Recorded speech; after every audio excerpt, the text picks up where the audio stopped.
Всем привет, ребят, с вами Ретро Задрот. Сегодня говорим о игре на Sega по анимешке Sailor Moon.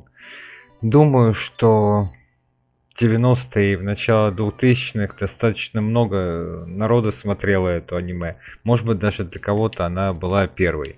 И вот никогда не знал, что есть игра на Sega. Оказалось, есть. Сделана в виде классического битэмапа. Чем-то похоже, ну даже всем, наверное, похоже на Street of Rage, но чуть попроще. Хотя достаточно прикольная анимация, и музыка даже из опенинга к анимешке тоже присутствует. Достаточно веселая игра, пару уровней я уже пробежал, в принципе мне понравилось. Может быть, даже как-нибудь продую ее полностью. Ребят, подписывайтесь на канал, ставьте лайки, пишите в комментариях. С вами был Ретро Задрот. Всем добра.